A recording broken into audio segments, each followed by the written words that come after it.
Бисмилля, алхамдулилля, ассалату вассаламу аля расулихи Мухаммад ва аля алихи ва асхаби ажмаин. Ассаламу алейкум, урматтуу бир туугандар. Улуу залкар, аалым, тарбиячы, устаз Ибн Атоиль ас-Сакандари рахматуллахи алейхи таандык Хикамул Атоия аттуу эмгекти залкар аалым Мухаммад Саид Рамазан Бути рахимахуллахнын берген түшүндүрмөсү менен сабагыбызды улай. Бүгүн 9-чу хикмат.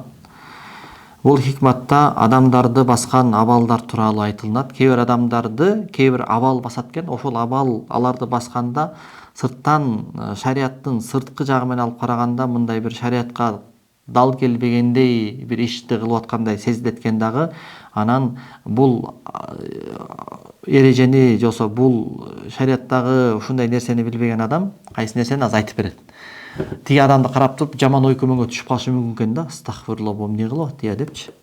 Бирок сен аны шариаттын сырткы таразасы менен карап туруп анан жаман ойго түшүп калат экенсиң, бирок аны баскан абал аркылуу караганда ал үзүрлүү болуп калат экен дагы. Сенин кылган ага жаман ой күмөнүң сен үчүн күнөө болуп калат экен да. Ошол тууралуу айтылат. Танавваат ажнасул амал би танаввуи варидатил ахвал. Ахвалдын келгенде жараша амалдарындагы түрлөрү башка болуп кетет дейт. Адамдарды баскан ахвалдарга кирген ахвалдарга жараша амалдардын түрлөрү дагы башка болуп кетет. Мындайча айтканда, абал деген сөз инсанды келип басат дейт. Инсандын жүрөгүн, инсандын сезимдерин келтирип камтыйт дейт баягы бир абал. Бирок ал туруктуу болбойт дейт. Бир канча убакытка чейин болуп туруп кайра кетип калат дейт да. Анан аз болушу мүмкүн, көп болушу мүмкүн, бир топ созулушу мүмкүн. Айтор адамды бир ахвал, сезимдердин, жүрөктөрдүн бир сезим ахвал басат экен. Ал убактылуу болот экен, эртели кеч кармалат экен, кийин кетет экен да. Мисалы Алла Тааланын мээримдүү, ырайымдуу, берешен, жоомарт, айкөл, кечиримдүү, анын бейиши, бейиштеги сыйы, жакшылыктары, ушундай сооп сыйлыктар, кичинекей бир амалга ушундай чоң сыйлыктарды берет экен, чоң күнөөлөрүңдү кичинекей амалдар менен кечирип коет экен деген адамдын үмүтүн, адамдын Аллага болгон мээрим махабатын өстүргөн ушундай бир Алла Тааланын ысым сыпаттарын укканда, ошондон улам келген ахвал адамды басат экен дагы. Сүйлөсө только бейиштен сүйлөп калат экен. Сүйлөсө Алла Тааланын мээримин, кечиримдүүлүгүн, берешендүүлүгүн, жоомарттыгын айтып, жылмайып, адамдар менен баарлашып, алар менен ушундай бир кучакташып, аларды сүйүп, жакшы көрүп, аларга жакшы сөздөрдү айтып, ушундай бир коомчулук менен аралаша турган ушундай бир адам болуп калат экен да. Анткени бул адамды бул эми солихтерге байланыштуу нерсе экен да. Булчу баягы Кудайдан корккон солих адамдарды кээ бирде ошол Кудай Тааланын ысымдары бар да. Ошол мээримдүү, ырайымдуу, ошол ысымдарын угуп, ошону көп зикир кылгандыктан, ошол ысымды көп тафаккур кылгандыктан, ошондон улам келген шаттык адамды басат экен да. Анан баягы адам сүйлөсө только бейишти сүйлөп, адамдарга өтө мээримдүү болуп, ушундай бир коомчулук менен аралашып турган адам болуп калат экен. Тескерисинче кээ бир учурда адам, ошол солих адамдар Кудай Тааланын жанакындай улуу, айбаттуу, жазалай турган, каардуу жана башка тозогу бар, өч алуучу окшогон ысымдарын укканда, же болбосо ошолорго ой толгогондо, ошолорду зикир кылганда, эстегенде, ошондон болгон коркунуч аны басат экен. Анан ошого жараша адамды ахвал басканда ошо өкүмдөр да өзгөрүп кетет экен да. Мисал келтирип айтат. Мисалы солих адамдардан бирөө түн уктай албай калган экен.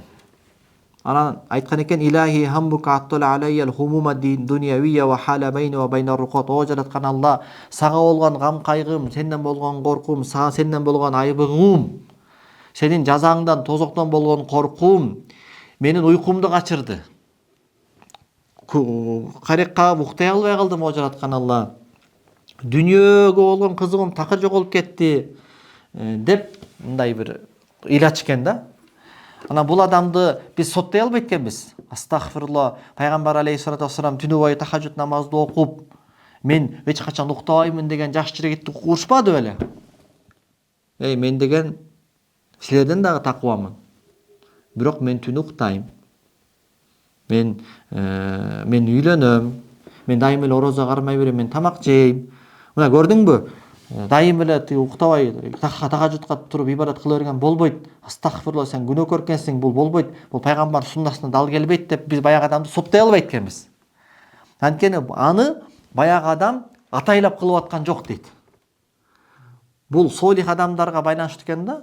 Анткени ошол Кудай Тааланын ошол жанакындай ысым сыпатына болгон ой жүгүртүүсү, ой толгоосу, зикирди көп кылгандыгынан улам ошол жактан келген абал аны басканда мунун уйкусу качып кетти. Ошондуктан бул өзүнчө үзүрлүү болсо, биз ага жаман ой күмөн кылганга акыбыз жок экен. Же болбосо, жараткан Алла Таала барыбызга ажылыкка барганга тоофик берсин. Ажылыкта Арафат күнү бар. Арафат бул ажылыктын рүкүнү, ажылыктын устуну, анын омурткасы. Арафатка турбай калсаң ажылыгың жок. Анын ордун эчтең менен тургузуп бере албайсың. Төбө жүздө сойсоң дагы болбойт. Бул ажылыктын рүкүнү. Ошого пайгамбар хаджи Арафа, ажылык бул Арафа деген да. Арафа күнү эмне кылыш керек? Арафа күнү Зулхижжанын 9-у күн төйдөн өткөндөн кийин шамга чейин тик туруп алып дуа кылыш керек. Желательно. Сунна муаккада. Пайгамбарыбыз ушундай тик туруп алып дуа кылган, чачаганда бир аз колун түшүргөн, кайра колун көтөргөн, кайра колун түшүргөн, бир аз чачап барсаң отуруп алып дуа кыл. Бирок колдон келсе туруп алып ушундай эң дуанын улуу күн ошол Арафа күндөгү дуа да. Пайгамбарыбыз эң авдолу дуалардын эң жакшысы бул Арафа күнүндөгү дуа деген да. Ошондуктан Арафа күнүндө дуа кылып дуам кабыл болду экенби деп күмөнгө түшүүнүн өзү күнөө деген. Арафа күнү кечирим сурап Кудайым кечирди экенби деп шек күмөнгө түшкөн өзү күнөө деген алымдар. Анткени сен улуу күнгө шек келтирип атасың дейт. Ушундай улуу убадаларга шек келтирип атасың дейт да. Арафа күнү ошондой дуа кыла турган маалда улуу залкар аалым олуя зат Фудайл ибн Ияс, бул Мухаммад Сайд Рамазан Бутыйдын жакшы көргөн каармандарынан да, жакшы көргөн кумир туткан аалымдарынан, адамдарынан да, ушундай захид, роббани аалым болгон экен. Фудайл ибн Ияс бул калп айтпайын табийиндерден болот да. Ана өткөн сабакта өтпөдүк беле, өткөн чагында бул каракчы болгон, бир күндү жакшы көрүп калып зына кылган баратканда жанакы аятты угуп, Кудайым кайттым деген деп, Ошол Фудайл ибн Ияс Арафат өрөөнүндө элдин баардыгы дуа кылып атса, салават айтып атса, истихфар айтып атса, Куран окуп атса, бул мынтип отуруп бериптир да. Оң жагын менен, оң кол менен жагын таянып эле, жерди карап эле быкшып ыйлап отуруп бериптир, монтип элечи. Ушинтип алып эле, жерди карап алып эле ыйлап отуруп бериптир, элестет, 6 саат күн төбөдөн зениттен өткөндөн кийин шамга чейин бир 5-6 саат болсо 5-6 саат бою ушинтип эле жерди карап ыйлап отуруп. Эч бир дуа жок да. Мындай дуа жок. Дуа кылыш керек, дуа кыла турган күн го бүгүн. Дуа кылбайсыңбы? Шариаттын сырткы ачкысы менен алып караганда бул туура эмес. Суннага да ал келбейт. Суннада эмне кылыш керек? Дуа кылыш керек. Болгондо дагы туруп алып, кыбылана карап. Буну ким айтып атат? Муну дагы улуу зат Исхак ибн Ибрахим ат-Табари айтып атат да. Ошол күнү Фудайл ибн Иястын абалы ушундай болду дейт. Анан күн батып, айшына шам окуш керек, кетип ызычол эми бүттү да уже. Күн баткандан кийин шам окуш керек, Арафаттан түшүш керек. Ошондон бир аз башын көтөрүп туруп, ыйлап, "Ва сауатаху валлахи минк ва ин гафартали қалага саласан." Каран күнай, каты күнай, Кудайым сени кечирсе дагы, Кудайдын бетин кантип карайм, Кудайдын жүзүн кантип карайм, эртең Аллахка кантип жолугам, менин күнөөлөрүм, менин өткөн чагым, кантип Кудай Тааланын жүзүн карайм, каты күнай, каран күнай деп, Кудайым сени кечирсе дагы сен кантип Аллахка жолугасың деп, ушуну 3 жолу кайталап, анан түшүп кеткен экен да. Ошол жерден Фудайл ибн Иясты ошол өткөн чактагы Кудай Тааланын алдындагы томоюндук күндөрүн эстегендеги абал муну басканда Кудай Таалага бата кылып, алакан жайып сурашка дая албай калган да. Улуу урматтуу бирөөнүн алдында сен катаң толтуруп болсо, берчи бирдеме деп айта аласың. Берчи дей аласың. Ошондой да.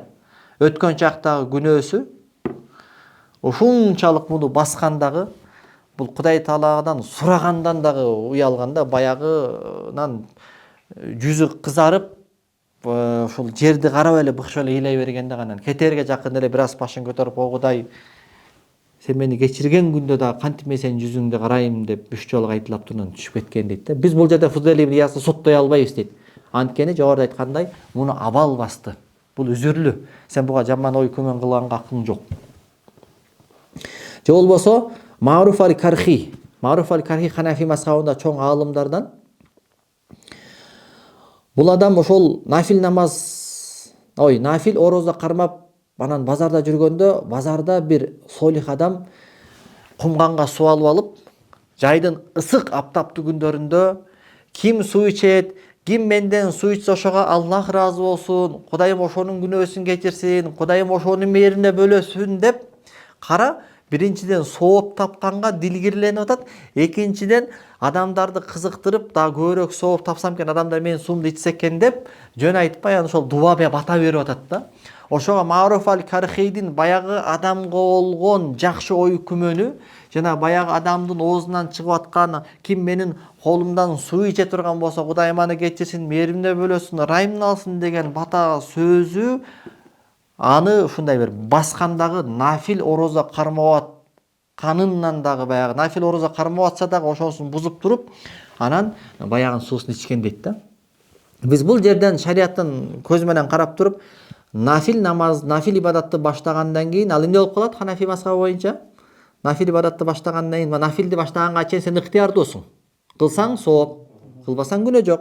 Бирок баштагандан кийин аны эмне кылыш важип болуп калат? Аткарыш, бүтүрүш, бузбаш важип болуп калат да. Бирок бул жерде ал эмне? Нафил намаз, нафил орозону баштап алып, аны бүтүрүш важип болгон чакта дагы аны бузуп туруп, анан жанакы адамдын суусун ичип атканын биз аны соттой албайбыз дейт. Сен астагфирулла макрух иш кылдың, эмнеге мындай кылдың дей албайсың. Анткени Маруф аль Кархийди ошол убакытта хаал баскан дейт. Анын жүрөгүн, сезимдерин жанакы абал баскан дейт. Анан хаал десе эртең күнү биз дагы анан ушундай бербейли? Бул хаал ошол солихтерге, улуу заттарга таандык абал экен да. Анан биз дагы тиги шариатка терс кылтыр мени хаал басты деп койбойлу да, Кудай сактасын. Бир адам бар экен, өмүр бою истигфар айткан экен. Салават жок, субханалла жок, алхамдулилля жок, Аллаху акбар жок. Көп жыл истигфар айткан экен да. Эмнеге мындай кыласың деп жемелейт да ар кимчи. Жемелесе. Бир убакта базарда өрт чыккан экен да. Базарда өрт чыгып, анан буга бирөө айтып келип, базарда өрт чыгып, элдин баардыгынын соода түйүндөрүн жалмап кетти. Бирок сиздин соода түйүнүңүз, лавкаңыз эчтеке болбой, Кудайым сактап койду дегенде, алхамдулилла дептир да. Ошого уялып, мусулмандарга жеткен балейден мен алхамдулилла дедим. Мусулмандарга балей жетип атса, мен жеке кет башымды ойлоп, алхамдулилла дедим, бул эмне деген шермендечилик деп көп жыл дейт. Истигфар айткан экен да. Муну ошол абал баскан да. Аша чаппачы, арактан берек болчу дей албайбыз да ал адамга. Анткени ал адам, солих адам ошондой абал басты. Дагы кимдин окуясын алып келиптир бул жерден? Калп айтам мына. Ошол калп айтам дедим. Азыркы адам Сари Сакоти деген адам экен. Бул адам 30 жылдан бери истигфар айткан экен. Бир жолу алхамдулилла деп жанакы сөз айтып койгондук үчүн. Мусулмандарга жеткен балейден өзүнө жетпей алган үчүн алхамдулилла деп атат да. Азыр Фудайл ибн Иястын мисалын айтты, Маруф Кархийдин мисалын айтты, Сария Сакотидин мисалын айтты, анан жанакы Дауд ат-Той экен да. Дауд ат-Той экен. Бул түнү уктабай калган экен. Түнү ар дайым тахажжуд окуп, түнү бою ыйлап дуа кылчу экен. Ошол айткан экен да, о жараткан Алла, сенден болгон айбыгым, сенден болгон коркуум, тозоктон болгон айбыгым, сага болгон кам пикирим мени дүйнөгө кам кылуудан алакты кылып койду. Дүйнөгө такыр баш урбайт экен да. Ошол эртең ачык өлөсүң десе да былк этпейт экен да. Адамдарда ушундай бир мүнөз бар, келечектен коркуп берет, эртең күнү кандай болор экен депчи, мисалычы. Ошол вообще коркпойт экен да. Уйкудан калган экен да. Бул адамды да соттой албайсыз жанакы менен карап туруп. Пайгамбарыбыз түнү бою тахажжудка ар дайым тура бергенден тыйган. Пайгамбар түнү уктагыла деген, бир бөлүгү гана тургула деген ар дайым. Абу Ханифа рахматулла алейх 40 жыл бою тахажжуд уктаган эмес, тахажжудка турган. Бир аят менен таңда турган. Биз аны соттой албайбыз да. Анткени себеби сунна боюнча эмне? Сунна боюнча түнү укташ керек. Бир бөлүгүндө туруп ибадат кылыш керек. Бул түнү бою таңда туруп бир күн эмес, канча бир жыл ибадат кылса болот. Буларды абал баскан да, абал баскан. Улуу заттар да ушундай абал басат экен да, алардычы, хал басат экен. Жанакындай Алла Тааланын же мындай позитивдүү, аны бөлбөйлүчү субханалла. Мындай мээримдүү ырайымдын ысымдарынан келген абал басат экен, анда адам шаттыкка бөлөнүп калат экен. Тескерисинче жанакы шаттыкка бөлөнүп калганда айтайынбы? Мисалы, Мухаммад Сайд Рамазан бут айтат го. Тиги Халид ибн Валид көмүлгөн шаар кайсы эле? Алеппо эмес. Кайсы шаар эле? Химс. Химс. Химстен, Сириядан мечиттен чыгып келатсам, бул баягы мындай бир кам кайгы баскан абалда жүрөт го Рамазан бутучу рахимахуллах. Эшинодон чыга келсе бир дервиш, бир дубана Рамазан бутун жүзүнө карап, сен эмне капалуусуң дейт экен да. Сен эмне капалуусуң? Биздин Мавлабыз бар го.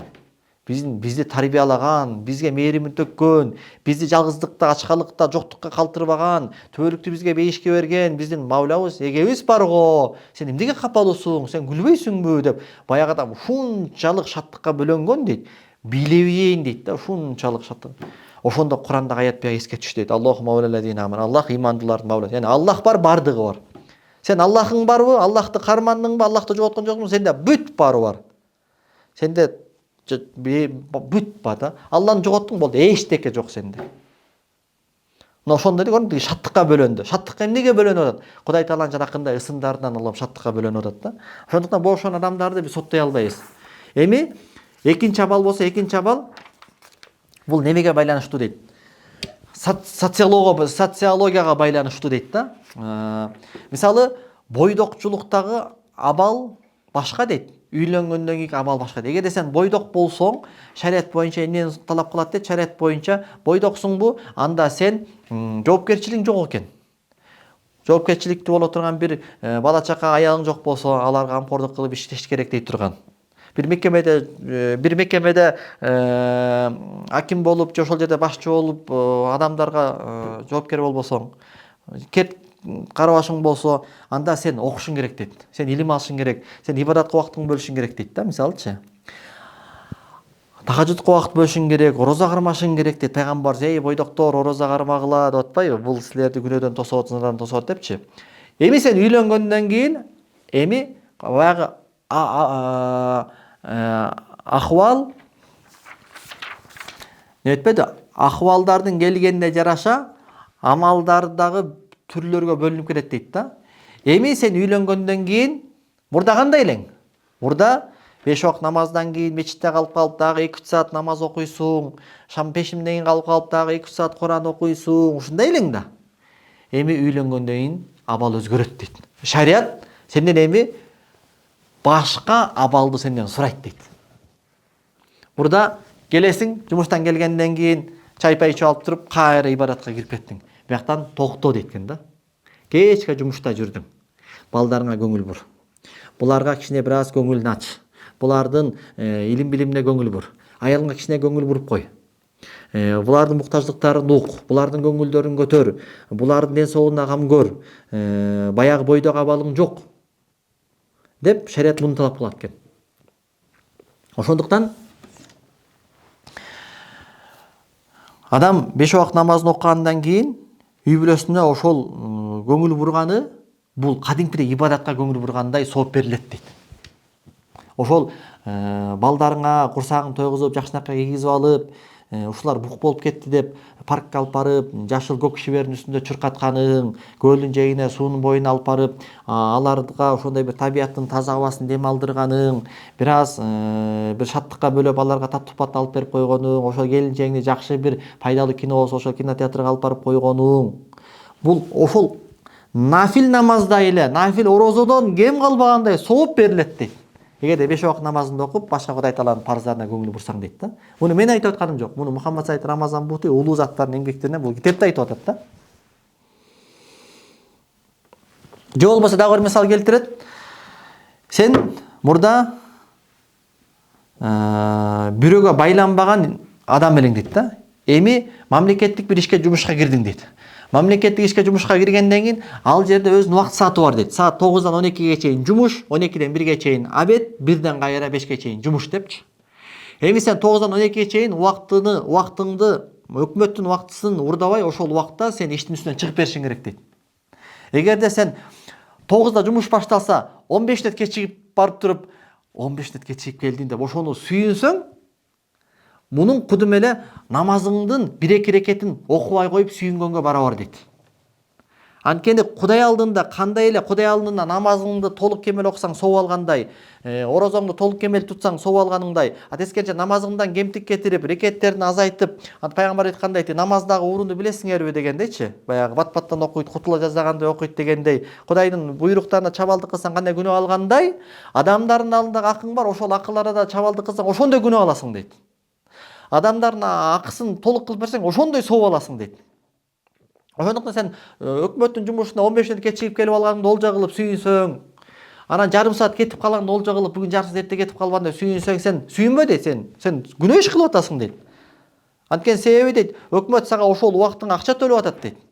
Кур'ан-ы Каримде ойлулил мутаффифин дейт. Акысын ала келгенде толук алып, бере келгенде кымтып калгандарга азап болсун деп атат. Акыңды, айлыгыңды алсаң толук алып атасың. Бирок убактысын сен өкмөттүн убактысын жеп атасың. Биякта сен кассада отурасың же көпчүлүк элди кабылдаган айыл өкмөттө дагы бир акимиятта бир жерде иштейсиң, биякта элдер очередте туруп кырылып атат. Сен биякта болсо шашпай телефон чукулап атасың. Жумуш менен алек болуп аткан киши болупчу. Бул кыянаттык дейт, бул күнөө дейт.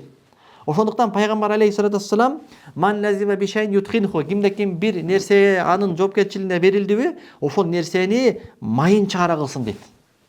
Бул нерседе эмнеге пайгамбар алейхиссалам айтып атат? Ошондо башка бир хадисте инналлаха юхиббу абдан иза фа'аlahu шейна юткинаху. Алла таала бир пендесин сүйөт, эгерде ошол пенде бир ишти кыла турган болсо, ошонун майын чыгара аткаруусун жакшы көрөт, сүйөт деп атат. Мындан үммөттөрдүн ортосундагы уруш жаңжал пайда болот. Кылынган ишти чала аткарыш менен. Сиз мага бир ишти дайындасаңыз, мен аны чала кылсам, Талгат, мен сага ишенип ушуну кылбадым белем, ушуну сага табыштабадым белем, чала кылып коюпсуң го десең, кылсаң өзүң кылбайт белең десем, моюнга байлаган ит тууга жарабайт деген нерсе болот да. Мисалчы, сени жумшагандан көрө өзүң кылсам болмок деп кайра убара болуп, тиги менен мамилең бузулуп, көрдүңбү? Үммөттүн арасындагы ата менен бала, ага менен ини, шеф менен тугандар, достордун ортосундагы мамиле бузулат да ишти чала аткарыш менен. Ошондуктан пайгамбарыбыз ишти кылсаңар майын чыгара кылгыла дейт. Болбосо кылбагыла дейт. Ортодо махабат кетет, ынтымак кетет, Аллахка жакпайт ал деп атат да. Ошого сен бул жерде бурдагы абалыңа салбай эми.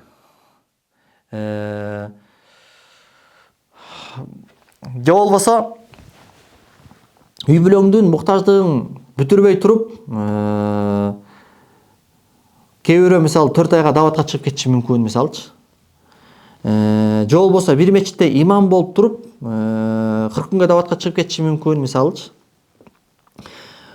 Ошол жерде элдер жумасы окулбай калса эмне болот? Нике кыйылбай калат, жаназа бар, ал бул, мисалчы. Же болбосо балдарың ачка калды. Ошондуктан мусулман адам баам парасаттуу болуш керек. Бул менен даватка шек келтирип аткан сөзүм жок, жерим жок. Болгону адам бул жерде баам парасаттуу болуш керек дейт. Бул жерде айтып атат да, баам парасаттуу болуш керек. Ибадат десе эле, сооп деп эле кечке эле кыла бербе дейт, башка калып кетпесин дейт. Сен ибадат качан сооп болот, каякта сооп болот, кайсы убакта сооп болот, ошону өз убактысында бөлүштүрүп билишиң керек дейт. Эгерде жумуштан келип туруп мен чарчадым, мага бишет этпей эле, эртең эле кечке жумуштан адамдар менен кырылып чарчап келдим деп туруп, вообще үйдөлөр көңүл бурбай тияка барып туруп кечке диванда жата берсең, же бир бурчка жаздан жай намазыңды коюп алып кечке ибадат кыла берсең, бул күнөө дейт Мухаммад саллаллаху алейхи ва саллям.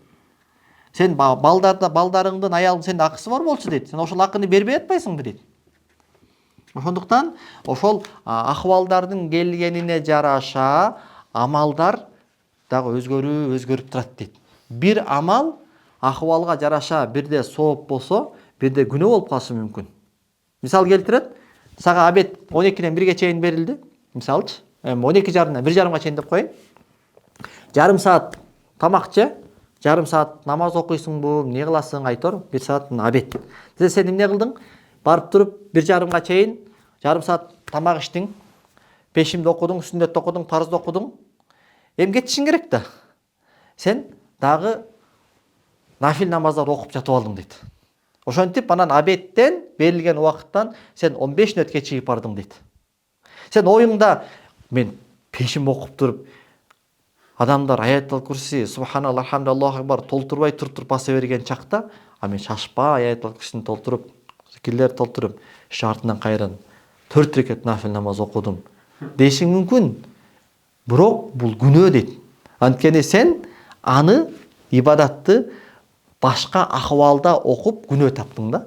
Ошо айтып атпайбы? Акыбалдын келгенине жараша амалдар өзгөрүп турат дейт. Ошондуктан мусулман адам кайсыл акыбалдамын, бул акыбалда менден Аллах эмнени талап кылат, ошону билип, ошого жараша иш кылганда андан адам ошол татыктуу иш кылган болот. Мисалы пайгамбар алейхиссалату вассаламдын сахабаларынын арасынан дагы кээ бир сахабалар болгон экен. Ал жанакыга байланыштуу болуп кетти. Мисалы абал баскан экен. Мисалы Азирет Абу Дарда радhiyallahu анху, Абу Зар Гифарилер сахабалардын арасынан өтө мындай захид, дүйнөдөн кайыл болгон, дүйнөгө кызыкпаган адамдар болгон экен. Булар да ошол абал басканда, булар дүйнөнү желкесиндеги жүк катары көргөн.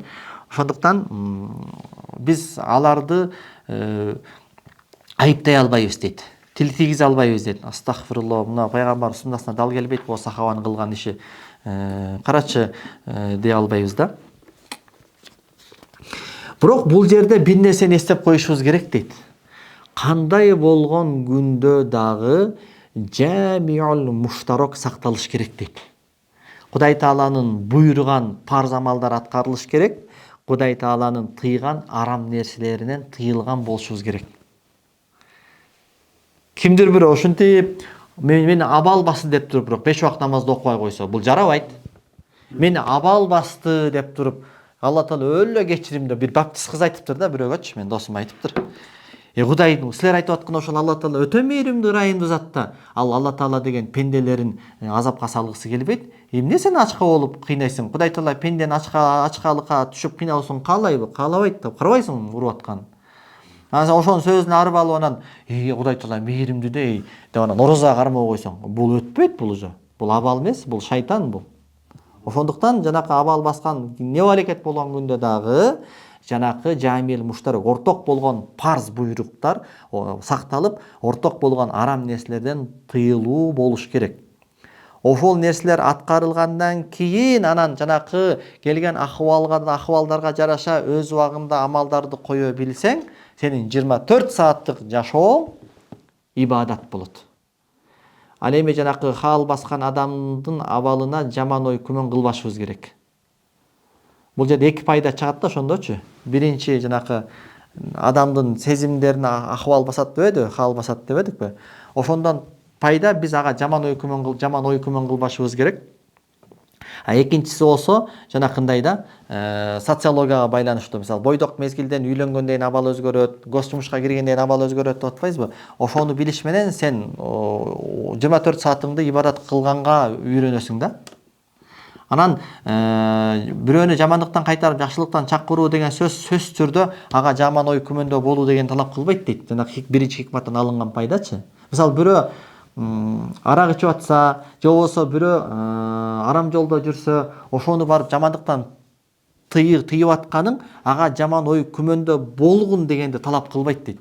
Тескерисинче сен ошону жамандыктан тыйып атып дагы эртеңки күнү бул адам арагын токтотуп менден такып алып кетиши мүмкүн. Эртеңки күнү бул адам зынасын токтотуп, кумарын токтотуп, менден дагы такыба Кудай сүйгөн пенде болуп кетиши мүмкүн деген жакшы ой күмөн менен аны сен жакшылыкка чакырып жамандыктан кайтарышың керек дейт. Өзүңдөн төмөн көрүп антпешиң керек дейт. Субханаллахи ва бихамдик, ашхаду ан ла илаха илля анта, астагфирука ва атубу илейк. Алла разы болсун.